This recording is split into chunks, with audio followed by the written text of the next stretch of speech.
Oi, pessoal! Na aula passada, começamos a estudar sobre o primeiro reinado no Brasil, o governo de Dom Pedro I, e vimos que ele tinha uma tendência muito forte para centralizar o poder nas suas mãos. E todo esse autoritarismo acabou gerando uma série de revoltas contra esse seu governo. Dentre elas, a gente pode ver a Confederação do Equador. O que aconteceu, né? Na região Nordeste, somado às dificuldades da região, veio essa questão contra o autoritarismo. Quais eram as dificuldades que a região vinha passando, né? Estava passando por crise econômica, porque a economia açucareira estava em crise por causa da concorrência com o açúcar de cana de Cuba e o açúcar europeu feito a partir de beterraba. E também o algodão, que era outro produto forte na região, estava sofrendo com a concorrência do algodão estadunidense. Então, no ano de 1824, a província de Pernambuco se rebela contra a nomeação de um outro presidente de província no lugar do Paz de Andrade. Esse movimento acaba ganhando adesão de outros estados da região Nordeste, como Paraíba, Rio Grande do Norte, Ceará e depois Alagoas e Sergipe. Esse grupo acabou se denominando Confederação do Equador por causa da proximidade com a linha do Equador. E a ideia era formar um estado independente do Império Brasileiro. Um dos participantes desse movimento, o major Emiliano Munducuru, ele acaba redigindo um manifesto nos moldes de uma revolução muito semelhante à que aconteceu no Haiti. E isso acaba causando temor tanto aos inimigos, principalmente, mas também a alguns aliados do movimento. Porque é preciso a gente prestar um pouco de atenção que as elites brasileiras imperiais, elas não tinham uma intenção de mudança muito radical.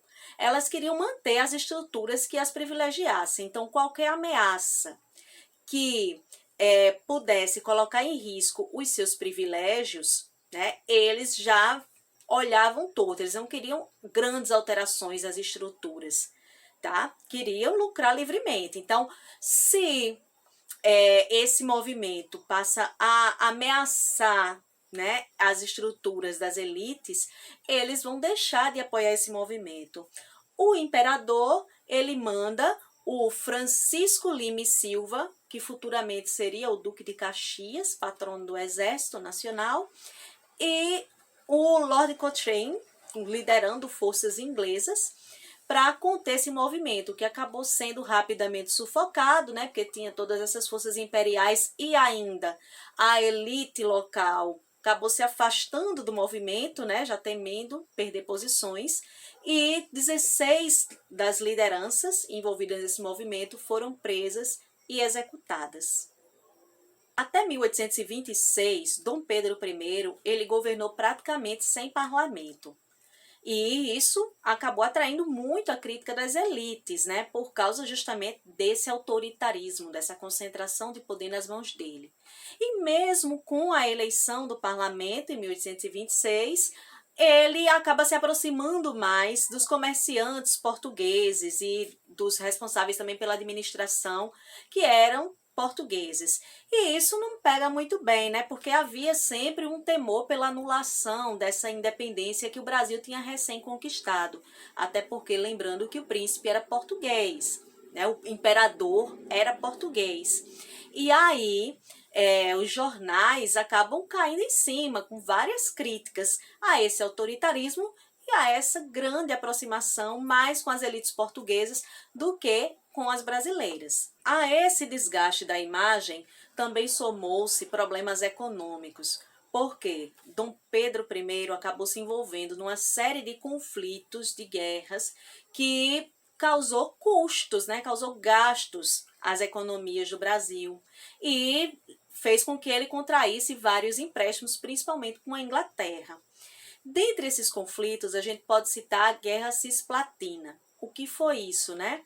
No ano de 1821, a província cisplatina ela foi anexada ao Brasil pelo Dom João VI, o pai do Dom Pedro I. E aí, o que acontece? Até então, as elites da província cisplatina estavam satisfeitas, só que acaba tendo uma concorrência econômica com os estancieiros do Rio Grande do Sul. E eles decidem que é melhor para eles se separar novamente do Brasil. E em 1825 eles se declaram independentes, só que Dom Pedro I não aceita, né, essa proclamação de independência e tem início uma guerra que se arrasta por 3 anos, né, para anexar novamente essa província cisplatina. E essa guerra gerou custos, gerou perdas e o Dom Pedro I não saiu vitorioso, já que no fim, no ano de 1828, terminou com essa independência total, concretizada dessa província, né, cisplatina, que acabou se tornando o Uruguai que conhecemos hoje. Além disso, no ano de 1826, surge mais uma questão que vai desembocar num novo conflito. No ano de 1826, Dom João VI morre. E aí o herdeiro direto do trono português era o Dom Pedro I, já que era o primogênito dele. Mas aí Dom Pedro I já era imperador do Brasil. Não tinha como ele ser imperador do Brasil e, ao mesmo tempo, também rei de Portugal. E aí há uma pressão muito grande para que ele decida, né, afinal, para onde é que ele vai, principalmente as elites brasileiras pressionando muito isso, temendo que se anulasse a independência e se incorporasse o Brasil de novo ao reino de Portugal. E Dom Pedro I acaba abdicando do trono de Portugal a favor da sua filha, Dona Maria da Glória, que tinha apenas 7 anos de idade. Ele estabeleceu que ela iria para Portugal e o seu tio, o irmão do Dom Pedro, o Dom Miguel, ficaria como regente até que ela completasse a maioridade. Só que Dom Miguel não aceitou isso não. Ele se proclamou rei de Portugal, porque ele seria o segundo na linha de sucessão do trono. E aí tem início mais uma guerra, porque Dom Pedro declara a guerra a seu irmão para retomar o trono a favor de sua filha Maria da Glória. E vem mais guerra, e mais gastos, e mais empréstimos. Como se não bastasse toda essa impopularidade, né, em torno do Dom Pedro I, no ano de 1830, o jornalista Líbero Badaró, um dos grandes críticos ao governo de Dom Pedro I, foi assassinado por apoiadores do imperador em São Paulo. E isso gera uma série de protestos contra o Dom Pedro I. Ele, para amenizar a situação, faz uma visita a Ouro Preto, que era a capital de Minas Gerais na época, mas é recebido com grandes manifestações populares contrárias a isso, em sinal de luto, né, várias faixas pretas em sinal de luto pelo assassinato do Líbero Badaró. E aí ele retorna para a capital do Império, Rio de Janeiro, e lá, sabendo do que havia acontecido em Ouro Preto, seus apoiadores organizam uma recepção, né, para ele se sentir acolhido, para se sentir querido por esses apoiadores. Só que o clima nas ruas não estava tão bom e os que eram contrários, né, os que estavam como críticos ao imperador, acabam se chocando com esses apoiadores e há um conflito muito grande, uma briga entre eles, que acaba tendo esse choque, né? E essa luta, eles armados com pau, com garrafa. E esse evento ficou conhecido como Noite das Garrafadas, porque de fato foi garrafa para tudo que é lado.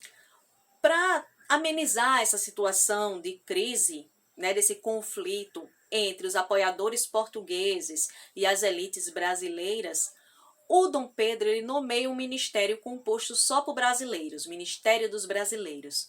Só que poucos dias depois ele muda de ideia e dissolve de novo e forma um outro ministério composto apenas por pessoas próximas a ele, por seus apoiadores. Isso causa uma revolta muito grande, né, entre as elites que exigem o retorno do Ministério dos Brasileiros.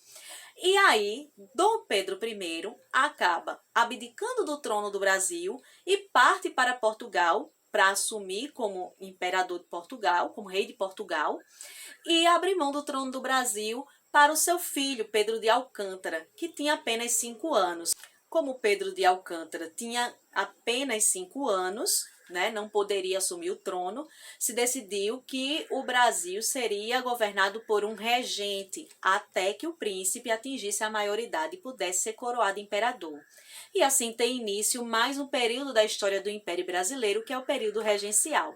Mas por hoje ficamos por aqui. Isso é um assunto para uma outra aula. Até lá. Tchau, tchau.